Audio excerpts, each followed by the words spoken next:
Gosh. Catalytic converter thefts remain a big problem in the Central Valley. The crime is hard to prevent and prosecute, but an effort is being made in Fresno to change that outcome. Action News reporter Kate Nemrich joins us now live in the studio with a look at the statewide effort that could help the city. Kate?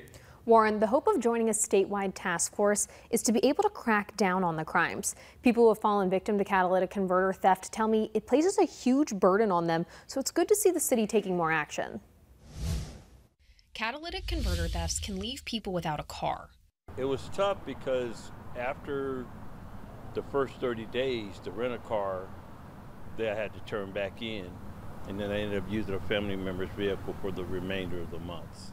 Without knowing who stole the part, all Kevin Waller could do was report the crime without much hope of an arrest.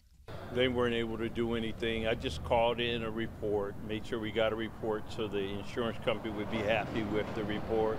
Without serial numbers, the stolen catalytic converters can be hard to trace, making arrests and prosecutions difficult.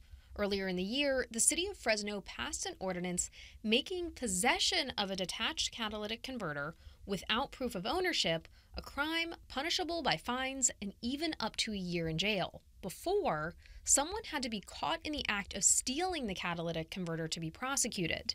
To help with the tracking of stolen parts, Midas in Fresno will etch your vehicle identification number into your catalytic converter. Which, as a result, if they do get stolen, at least authorities have a better chance of recovering, and if they do, then get it back to the person that owns it. Only because they're very expensive. Converter replacement could cost anywhere from like $1,000 on up. City Attorney Andrew Jans says the state took notice of the ordinance, inviting Fresno to join the California statewide Catalytic Converter Task Force. The group is made up of several district attorneys' offices throughout the state, including the Fresno County DA, as well as other city and federal law enforcement agencies, to tackle the issue together locally and statewide. We thought it was very important to get in the room with other municipalities, other agencies who are dealing with the same issue so we don't reinvent the wheel. Part of the goal is to make sure that we're not stepping on each other's toes. Part of the goal is to make sure that we're working collaboratively, if we do that, I think that we begin to see a difference. Jan says collaboration with Fresno Police and other agencies has already helped reduce thefts in the city. According to Fresno Police, by this time last year, there were more than 1,600 catalytic converter thefts in the city. This year, there have only been about 375 so far.